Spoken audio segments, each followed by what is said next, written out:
이를테면 후보가 구속되는 상황이 왔다. 이걸 예. 가산할 수 있단 말이에요. 그러니까 이재명 후보 뭐 잘못된 거 어떻게 할 거냐고. 당 지도부는 왜 얼마든지 있는데.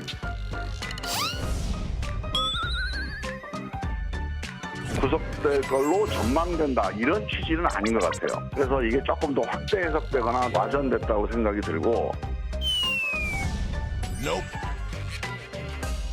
그야말로 그 막연한 상상 추측 아니겠습니까? 뭐 그렇게 말씀만 하면 되겠습니까? 본인이 당연히 그에 대해서는 정책 책임도 져야 될 것이거든요.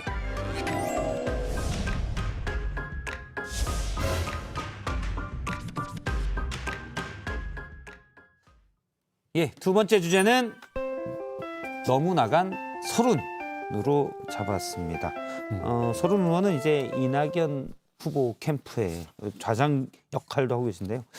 민주당 서른 의원의 어제 발언입니다. 이재명 후보의 구속 가능성이 있다. 이런 얘기까지 했는데 일단 뭐 오늘 이낙연 캠프 측에서는 수습하는 모양새인데 너무 나갔다고 보십니까? 너무 나갔다. 이낙연 캠프에서도 그런 입장이긴 합니다. 너무 나갔죠, 사실. 왜냐면 이제 어떤 경쟁 후보지만 경쟁 후보에 대해서 구속이라는 말을 했으니까 예. 이거는 아마 일반인에 대해서도 그런 얘기하면 친구 사이에서도 뭐 그 펄펄 뛸 거 아니에요. 예. 예를 들면 경쟁사에 대해서 우리 뭐 A사와 B사가 있는데 야, 저 B사의 그 사주, 오너 구속될 예. 거야라고 얘기하면 가만히 있겠습니까? 그렇죠. 뭐 잘못됐다까지는 얘기할 수 있지만 그렇죠. 예. 비판할 수는 있지만 뭐 구속되는 상황이 오면 어떻게 할 거야 이런 얘기를 했기 때문에 이것은 굉장히 많이 나간 건데 그럴 정도로 저 캠프에서 이낙연 예. 후보 캠프에서 그 이재명 후보 캠프를 바라보는 어떤 시각이라든가 관점이랄까 이런 것들이 그대로 드러난 것 같아요. 그래서 사실은 어떻게 보면은 그냥 남보다도 못한 거죠. 왜 친척끼리 전쟁 나면 남보다 못하잖아요. 형제끼리 싸우면은 그냥 남보다도 못해요. 남하고 싸울 때는 최소한의 예절을 지키지. 예. 하지만 뭐 가족끼리 싸움이 났을 때는 그런 거 다 무시하고 간단 말이에요. 근데 지금 저 집안에서 민주당 싸움은 이낙연, 이재명 싸움은 정말 그 형제들끼리 분란이 일어나서 이제는 뭐 다 볼 거 없이 막 가자라는 상태로까지 가고 있는 듯한 그런 느낌이 들어요. 그러니까 구속이라는 표현이 너무 센 표현이어서 가정을 전제로 얘기를 하긴 했지만 예. 지금 이제 논란이 되고 있습니다만 구속이라는 표현을 빼고 보면 충분히 우려할 만한 상황에 대한 우려를 표한 거라고 봅니다. 이게 단지 어떤 정치적 책임, 사람을 잘못 쓴 정치적 책임을 넘어서서 사법적 책임을 져야 할 상황이 오면 어떡하느냐라는 예. 우려를 한 건데 지금 이제 유동규 씨가 업무상 배임죄 그리고 뇌물죄로 구속이 됐는데 당시에 어쨌든 그 사업에 관한 그 결제 구조나 이런 걸로 봤을 때 유동규 씨 선에서 다 알아서 했다고 볼 수 있느냐. 그리고 이재명 후보가 본인 스스로 이건 내가 설계한 거다. 이런 예. 말씀도 하셨어요. 그렇죠. 그런 점으로 미루어 봤을 때 이게 당장은 아니더라도 수사가 좀 더 진전돼서 만약 후보로 선출됐는데 사법적인 책임을 받는 사법적인 책임을 져야 할 뭐 검찰이 어떤 그 이 처분의 결과를 내놓지 않더라도 일단 소환을 당해서 수사를 받는 상황은 오더라도 그건 대선 본선에 어마어마한 타격일 수 있거든요. 예. 이런 점에 대해서 다소 직설적으로 얘기를 한 건데 제가 이제 19대 국회 때 우리 서른 선배하고 같은 상임위에서 활동을 좀 해봐서 아는데 이분이 겉과 속이 별로 다르지가 않아요. 맑고 고든 분이에요. 그러니까 굉장히 직설적으로 때로는 그렇다 보니까 좀 수위를 넘나드는 표현을 하시는 분이어서 그동안에 여러 차례 좀 구설도 있었는데 이번에도 그런 게 아닌가 싶고 그래서 김종민 의원이 바로 주워 담았잖아요. 예. 그거는 이제 뭐 좀 너무 나간 얘기고 아직 그렇게까지 생각하지 않는다. 예. 본인이 그러나 이제 담아야 지금- 되잖아요. 지금 말씀하셨던 대로 그 양 그 캠프 간의 관계가 굉장히 멀어져 있는 건 사실이고요. 이게 경선 끝나고 과연 어떤 화학적인 결합이 이루어질까 그게 좀 걱정되는 그런 상황이 아닌가 싶습니다. 그래요. 아무래도 뭐 이번 주말에 결정이 되다 보니 이낙연 후보 캠프 측에서는 어떻게든 결선을 가기 위해서 아마 서른 위원장이 좀 과격한 너무 나간 용어까지 쓰면서 하는 것 같은데 이럴수록 이제 후유증이 있잖아요. 지금 뭐 박원석 의원님이 지적하신 것처럼 그렇죠. 원팀이 가능할까 어떻게 보십니까? 저는 쉽지 않다고 생각을 해요. 사실 그 대개의 경우는 이제 선거가 끝나면은 그 경쟁 후보 같이 뛰었던 사람이 선대위원장을 해주는 게 이제 뭐 그게 정상적이잖아요. 예. 그래서 뭐 같이 갑시다 손 들고 그다음에 선대위원장 맡겼습니다. 그러면 이분이 이제 내가 열심히 할게요. 뭐 이렇게 가야 되는데 지금 분위기로 봐서는 그게 갈 것 같지가 않거든요. 그래서 과연 저 전개가 어떻게 될까 참 뭐 제가 우려해 줄 건 아닌데 예. 뭐 그런 좀 걱정이 드는데 그 이낙연 캠프에서 하는 얘기들이 저는 상당히 논리적인 타당성이 있다고 생각을 해요. 그 유동규 씨에 대해서 이재명 지사는 그건 측근도 아니고 그 수없이 많은 직원 중에 한 명을 내가 어떻게 알아라고 얘기를 하지만 예. 지금까지 진행되는 과정을 보면 이게 과연 유동규 씨가 무슨 자기 뒤에 이재명 지사가 없었다면 저런 일을 혼자서 할 수 있었겠느냐라는 그런 의구심을, 그런 합리적 의심을 누구나 할 수 있는 거거든요. 그리고 보면 알다시피 한 10여 년 전에 그 정모 씨라는 사람이 그 유동규 씨한테 3억 원을 주면서 뇌물로 예. 주면서 그 사진을 찍어놨는데 정영학 회계사가요? 예. 아니 정영학이 아니죠. 아니군요. 다른 사람 위례 그 신도시 위례요. 하면서 예. 10여 년 전에 그래놓고서 이번에 그 남욱 씨하고 정영학 회계사한테 야 내가 옛날에 유동규한테 3억 준 거 있는데 내가 이거 폭로해 버릴 거야. 그러니까 내 입을 막으려면 너 돈 줘. 그래서 150억을 주겠다고 약속을 예. 하고 각각의 60억을 받았잖아요. 그리고 30억을 들줬다고 소송까지 냈어요. 예. 그래서 상식적으로 한번 생각을 해보세요. 3억을 뇌물을 준 것을 근거로 삼아서 150억을 뜯어내?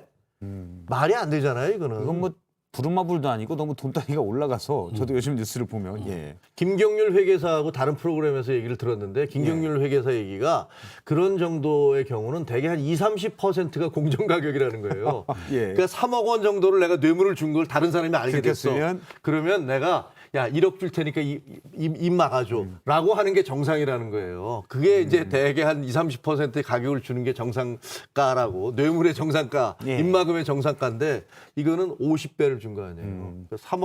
3억인데 150억을 주겠다. 예. 그러니까 이 유동규라는 사람이 얼마나 막강한 영향력을 갖고 있고 이 유동규가 만약에 이게 문제가 되면 이 화천대유 사업 전체가 얼마나 흔들리고. 크게 흔들릴까. 이걸 다 그런 문제 때문에 준 거 아니겠어요? 그렇다면 이 유동규를 그냥 유동규라는 사람 혼자서 이런 일을 할 수 있었다라고 생각하는 건 말이 안 되는 거고 그 뒤에 막강한 권력이 있었다. 그 권력은 결국은 이재명 지사다라고밖에 예. 생각할 수가 없어요.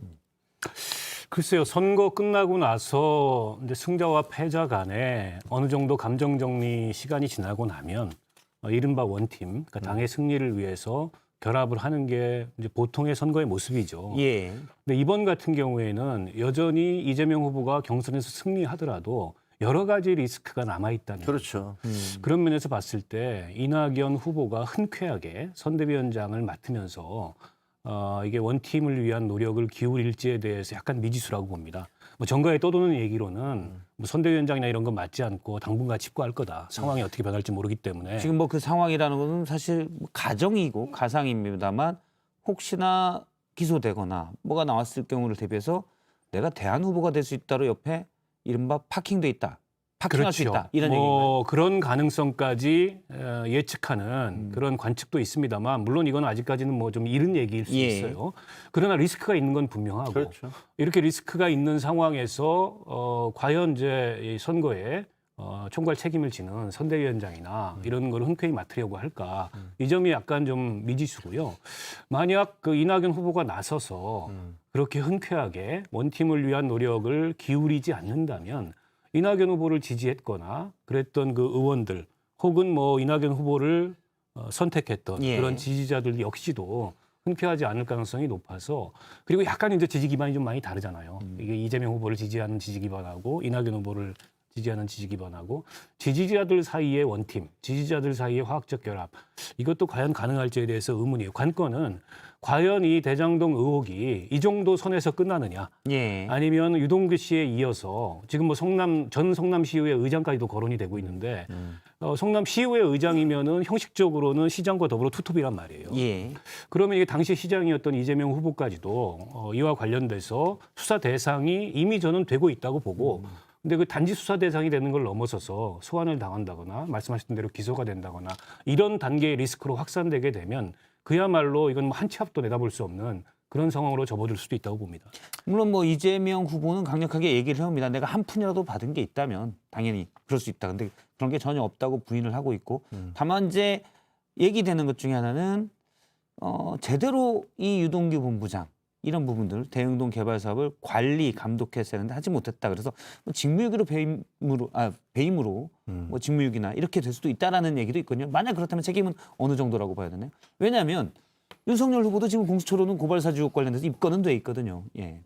저는 그 이번 사건의 진행 과정에서 제일 난감한 곳이 청와대일 거다라고 생각을 해요. 예. 이 청와대 입장에서는 어쨌든 정권 재창출을 해야 되는데 만약에 가다가 무슨 진짜 큰 문제가 생겨버릴 경우는 어떻게 할 것인가. 예. 그래서 청와대가 얼마 전에 얘기했던 엄중하게 이 사태를 보고 있다는 것을 어떻게 바라봐야 되느냐.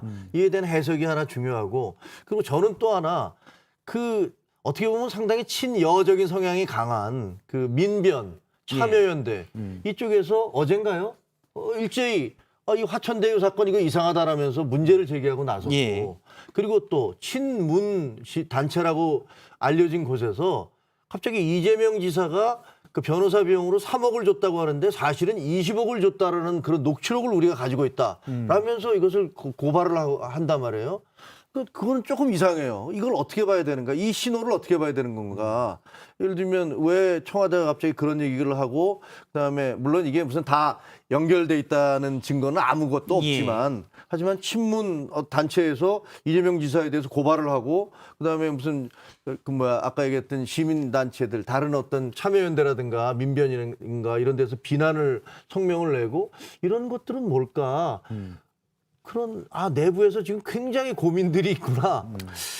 그러니까 저는 그렇습니다. 이게 이제 책임의 가닥이 크게 보면은 한 3가지 정도가 있을 것 같아요. 하나는 유동규라는 사람을 잘못 쓴. 그야말로 그건 이제 관리 책임, 예. 도의적 책임의 차원의 문제인 거고 배임은 그거하고 다른 겁니다. 다른 거죠. 이건 명백하게 형사적, 사법적인 책임의 문제인데 지금 유동규 씨가 받는 혐의 중에 하나가 결국에 성남도시개발공사의 직원들이 당시에 플러스 알파 즉 초과이익에 대비한 초과이익 환수 정치를 둬야 된다. 근데 그걸 찍어 눌렀다는 거 아닙니까? 7시간 만에 바뀌었다는 거 아니에요. 원래 이제 근데- 해당 팀에서 이거 둬야 됩니다 했더니 근데 유동규 본부장이 과연 빼라. 당시 도시개발공사의 기획본부장의 지위에서 단독으로 그런 판단을 하고 그런 결정을 내릴 수 있었을까? 혹은 사후적으로라도 이재명 지사가 이걸 보고받지 않았다고 장담할 수 있을까? 그런 면에서 봤을 때 사후적으로 보고받았더라도 저는 배임의 혐의가 성립될 가능성이 굉장히 그럼요. 높다고 봅니다. 예를 들어서요. 제가 예를 들면 이재명 후보가 그 전에 얘기했던 것, 그러니까 대장동 개발과 관련해서 5,500억을 일단 환수하기로 해놓은 거기 때문에 나머지는 민간이 알아서 하세요. 얼마가 되든 대박이 나든 쪽박이 나든 그건 민간이 하세요. 그러니까 그게 화천대유죠. 요렇게 처음에 얘기했었잖아요. 그렇기 때문에 초과이익 환수제 그 말에 비춰볼 때면 초과이익 환수제를 우린 일단 5,500억 환수했으니 그분은 돈 케어하겠다. 이렇게 해석할 수도 있잖아요. 이럴 경우에도 책임 문제가 나올까요? 저는 그걸로 전 면책이 되지 않을 거라고 봅니다. 왜냐하면 그보다 훨씬 더 높은 초과이익이 결과적으로 나왔고 예. 당시에 그걸 우려한 도시개발공사의 실무진들이 분명히 있었다는 거예요. 그리고 그 이후에 이 경기도 내에서 벌어진 유사한 형태의 민관 개발 사업의 사례들로 보면 전부 사실은 비슷하게 50% 플러스 한 주의 지분을 갖고서 지분에 따라서 배당을 하도록 그런 주주의 박서를 만들었어요. 지금 맞아요. 의왕 같은 경우에도 예. 그렇고 다른 데도 그렇습니다. 백현동. 그런데 이 경우만 유독 이제 그런 어떤 그 수익 배분 설계를 하지 않았다는 거죠. 그래서 사전에 확정이익 방식으로 정확하게 얘기하면은 1,820억의 배당을 받기로 주주협약을 맺은 겁니다. 근데 그것만으로 이 사안에 있어서 나타난 어떤 배임 행위에 대한 면책이 과연 이루어질 수 있을까? 물론 법률 전문가들이 조금 더 정밀하게 따져봐야 되겠습니다만 일감으로는 그것만으로는 당시에 그런 우려가 있음에도 불구하고 초과이익이 발생할 가능성이 있음에도 불구하고 그거를 그냥 덮고 넘어갔다라고 하면은 충분히 저는 혐의가 성립될 여지가 있다고 보고요. 그런 면에서 봤을 때 저는 관건은 이제 수사에 달려 있다고 봅니다. 예. 제가 앞서도 말씀드렸지만 지금 당시 성남시의회 의장 그분 때문에 사실은 성남도시개발공사의 설립이 가능했었어요. 설립한 그분이 조례가 그분이 당을 통과했죠. 바꿨다면서 가능했던 거거든요. 근데 그렇다면 성남시의회 의장도 깊숙이 관여된 이런 어떤 그 문제가 당시의 시장이 또 이재명 지사의 스타일상 본인이 뭐 보도블록 하나까지 다 결제한다고 스스로 공언했던 그런 스타일상 과연 그렇게 풀어주면서 자율하고 비슷하게 알아서들 하세요. 그렇게 했을까? 이런 점으로 미루어 봤을 때 저는 수사가 더 진전돼 봐야 알겠습니다만 이에 관한 이 가능성 이걸 배제할 수가 없다고 봅니다. 어떻게 보면 총체적 복마전이잖아요. 예. 그 성남시에서 벌어졌던 백현동도 그렇고, 그다음에 이번 여기도 그렇고요, 대장동도 그렇고 보면은 야 이게 도대체가 옛날에 어떤 일이 있었냐면요, 그 신도시 개발할 때 개도 억억 한다 예. 지질 때 그 하도 돈이 많이 나가서 돈이 많이 풀려서 보상금이 나가서 억억한다라는 말 그런 농담 삼아서 그게 뭐 사실은 신문 기사도 나오고 문제도 제기되고 그랬었어요. 예. 그런데 그거는 지금 성남에서 벌어진 이 대장동이라든가 백현동에서 벌어진 것과 비교하면 정말 조족지열 세 발의 피인 것 같아요. 도대체가 그 20대인가 30대에 그 50억 그 퇴직금 예. 예를 들면 250만 원 월급 받던 월급쟁이에게 50억의 퇴직금을 주고 그다음에 무슨 뭐 뇌물의 액수가 이게 상상을 초월하잖아요, 지금. 조금 이렇게 이거 불만이 있는데 그럼 20억, 30억 지금 이렇게 가고 있기 때문에 야, 700억 내놔 이러고 야, 내가 3억 문제 있으니까 야, 그럼 150억으로 줄게. 예. 뭐 이런 식으로 막 가고 있는 거 아니에요? 보면은 야, 도대체가 온 국민들이 생각하기에 우리는 허리띠 졸라매고 그다음에 소상공인 자영업자들 이렇게 힘들게 사는데 성남에서는 도대체 무슨 일이 벌어진 거냐. 박상도 원안들도 이제 귀 아프다고 50억. 그러니까요. 이명 있고 어지럽다고. 그런 거 보면 그동안에 이재명 지사가 얼마나 자기가 이 행정의 달인인 것처럼 얘기를 해왔어요. 얼마나 깨끗하게 이거 나는 뭐 부패 지옥, 뭐 무슨 뭐 청렴 예. 천국 이렇게 얘기를 해왔는데 이게 무슨 소리지? 이런 느낌이 든단 말이에요. 일단 이 후보 측에서 예를 들어서 뭐 최측근이랄지 또는 이 후보가 직접적으로 금품수수 또는 그에 상응하는 대가에 뭔가를 받았다지 않더라도 그렇죠. 이 사업 자체가 특정 민간 세력에게 너무 많은 이익이 가도록 설계돼 있다면 여기에 대해서는 그냥 도의적 책임을 떠나서 책임이 훨씬 크다는 말씀이십니다. 대장동뿐만 아니고 백현동도 그랬단 말이에요. 그거 하나가 있고요. 그러니까 좀 전에 얘기하셨던 이재명 후보 본인이나 혹은 그 주변이 어떤 금전적 이득을 취득했을 가능성. 근데 그 가능성에 대해서는 그동안에 많이 배제하고 얘기를 해왔어요. 근데 어제 오늘 나온 그 뉴스를 보면 지금 캠프에 무슨 부실장을 하고 있는 정모 씨라는 분이 네, 있습니다. 이재명 지사의 오랜 측근이에요. 예. 그분이 화천대유가 보유하고 있던 화천대유가 분양했던 아파트를 무순히 이 청약으로 당첨이 됐고 또 장모 씨라는 분 부산에도 있다가 이재명 지사하고 같이 일을 그 했고 두 분이 측근이죠. 이 두 분도 똑같은 아파트를 분양을 받았고 예. 그리고 박영수 특검의 딸도 그 아파트를 분양을 받았고 그리고 가장 최근에 나온 뉴스로는 그 성남시의회 의장도 대장동에 아파트를 갖고 있다라는 얘기가 나왔어요. 그러니까 이 모든 것들이 대가성일 가능성에 관한 의심을 저는 배제하기가 어렵고 그렇다면 지금 유독 이 김만배 씨가 지금 화천대유에서 473억 원을 대여를 했는데 그 중에 100억 원은 저 분양 대행 업체한테 줬다고 얘기를 하고 예. 나머지 돈의 행방을 지금 이제 수사를 하고 있는 중인데 이 녹취록 속에 보면은 실탄 350억이 필요하다 이런 얘기가 나왔다는 거예요. 예. 이게 약간 일치하는 점들이 있어요. 그런 점으로 종합적으로 미루어 봤을 때 이제는 그 가능성조차 배제할 수 없는 거 아니냐. 그러면 이건 수사가 좀 수사력을 좀 집중해야 될 그런 대목 아니냐 이렇게 봅니다. 앞서 이제 이재명 후보 측에서 나오진 않았기 때문에 제가 약간 그 이재명 후보 측의 얘기는 그 장진상 전 정책실장이죠. 경기도 정책실장 최측근으로 분류되는 그리고 이제 장모 전 비서관이잖아요. 그러니까 미분양된 대장동 아파트를 142가구 중에 그거를 이제 미분양된 걸 청약에서 분양가에 받았을 뿐이다라고 그래서 해명한 바 있습니다. 예. 그렇게 분양가에 그 미분양된 아파트를 하필이면 왜 그분들이 예. 그것도 무순위 당첨으로 받느냐. 그 전부 다 우연이라고 얘기할 수 있느냐. 이런 사건에는 지금 우연이 너무 많아요. 다 우연이라고 주장을 하고 있습니다. 근데 과연 그게 다 우연일까? 예. 여기에 대해서는 충분히 합리적 의심의 개연성이 있다고 봅니다. 그 원팀 부분에 대해서 제가 조금 이게 쉽지 않겠다라는 생각이 드는 거는 그동안에 이제 취재를 하면서 과거에 이제 이회창, 이인재 두 분이 이제 경쟁했을 때는 예. 그게 이제 97년이잖아요. 근데 그때를 봤는데 이게 그 경쟁이요 후보 간에 감정적인 대립으로 가버리잖아요. 예. 그러면 참 화합하기가 어렵더라고요. 그러니까 후보들이 서로를 정말 나쁜 놈이야 이렇게 생각하는 거야. 그러면 그 다음에 화합이 잘 안 돼요. 예. 이명박 박근혜 뭐 두 분도 뭐 그랬었지만 이번에도 이낙연 이재명 이 두 분은 말로는 굉장히 점잖게 하지만 그 저류를 보면 상대방을 아예 인정을 안 하는 거야. 경쟁자로서 예. 인정을 안 하는 거야. 거기 사실은 또 오랫동안 이제 친문들이 가져오는 민주당 패권 문제가 이번에 지금 당의 권력이 어떻게 이동되느냐의 향방이 있어서 그렇죠. 예, 이것도 어떻게 될지 모르겠습니다. 일단 저희가 지금까지 얘기했던 부분에 대해서 시청자 의견이 나온 걸 잠깐 전해드리면 앞서 이제 정법 논란 여기에 대해서 의심하게 된다라는 의견도 있었는데요. 3땡땡땡님 천공스승을 연구하면 윤 전 총장의 세계관을 엿볼 수 있을 것이다 라는 말도 있었고요. 우땡님 외국에서 우리나라 대선 경선을 어떻게 볼지 국민의 한 사람으로서 창피할 따름이다 라고 얘기를 했습니다. 그다음에 몇 분 또 다른 의견도 있는데요. 하땡땡님께서는 이쯤 되면 이준석 대표가 후보에게 윤 후보에게 준다던 비단 주머니 3개 안에 부적이 있는 건 아닐까라는 의견도 주신 분이 기발하네. 있습니다. 예, 약간 비판적인 의견이 조금 더 많이 있었던 것 같습니다.